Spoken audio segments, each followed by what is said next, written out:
Eo amin'ny taranja lomano indray dia nitanterana tetsy amin'ny dobo filomanosan'ny ANS-AMPFolo ny test de classement ho an'ireo mpilomano malagasy nahatratra 500 ireo mpilomano niatrika an'izany test de classement izany. Mpilomano miisa 500 avy amin'ny ligiparitra evatra no tonga niatrika ny fananana fitsapana ho andaharana ireo mpilomano malagasy na antsoina hoe test de classement amin'ny taranja lomano ity, izay azahoan'ny mpilomano tsirairay avy isa ka ahafahany manatsara izany.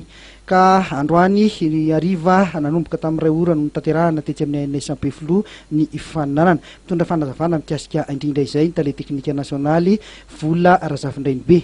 Ny karazany domano andraisan'ny mpandray anjara aloha zany dia mizara anankiroa. Misy zany ny test de classement spécial ho an'ny benjamin sy ny poussin, dia ny benjamin sy ny poussin zany manao 800 mètres nage libre daholo, zany hoe io zany nage efa imposé. Ankoatran'izay ny minime, à partir ny minime, cadet, junior, senior dia manao 50 metatra, 100 metatra, 200 metatra daholo. Fa ny karazan-domano zany afaka misafidy izy ireo hoe inona ny karazan-domano ataony. Ny kategoria avenir moa zany dia mbola tsy classena. Inona moa zany ny tena lanjan'ity hoe test de classement ity? Inona ny tena antony ilana azy sy anaovana azy? Ny antony anaovana ny test de classement zany dia andaharana an'ireo mpilomano, ary eo zany no ahafahana mifidy an'ireo mpilomano satria matetika zany ohatra na dia andeha amin'ny championnat du monde itsika eto Madagasikara zao mbola tsy mahatratra an'ilay tena atao hoe minima apetraky ny FINA zany, dia amin'ny alalan'io test de classement io zany no angalana azy. Raha ohatra zany atao hoe mila mpilomano roa hatra ny FINA zany manasa mpilomano roa, dia le roa zany no mandeha amin'izay.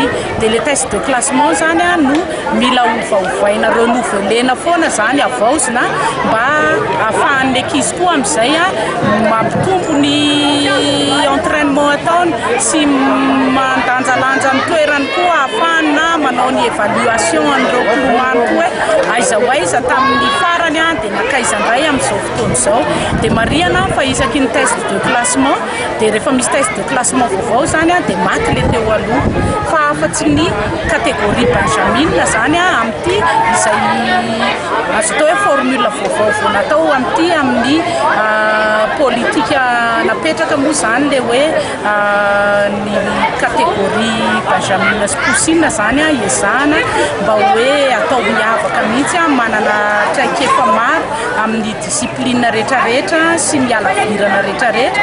Dia ny kategoria benjamin zany manao 12 test de classement amin'ity 12 épreuve, dia misy vitesse ka hatrany amin'ny endurance na 800 mètres. Dia hitantsika zany fa androany izy ireo no manao ny test na 800 mètres. Rovina indray zany ny test de classement manaraka?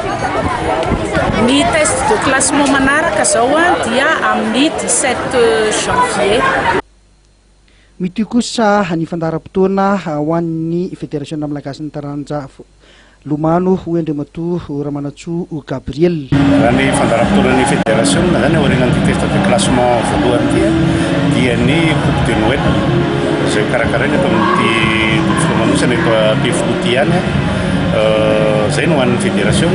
Fa ho an'ny ligue dia misy ny meeting de papon karakarain'ny ligue Mogoeny any amin'ny tapatapaka ny volana décembre any.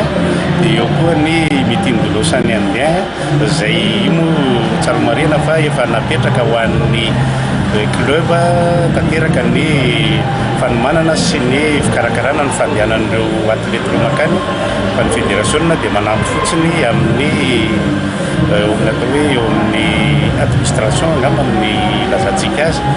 Fa eto dia efa misaotra sahady an'ireo club izay manam-piniavana mitady amin'ny fomba rehetrarehetra ahafahana mandefa an'ireo mpilomanotsika ireo any amin'ny nosy ravavy amin'ny Ny akaiky indrindra dia ny fedinany amboaran'ny Noely amin'ny 20 ny volana Desambra.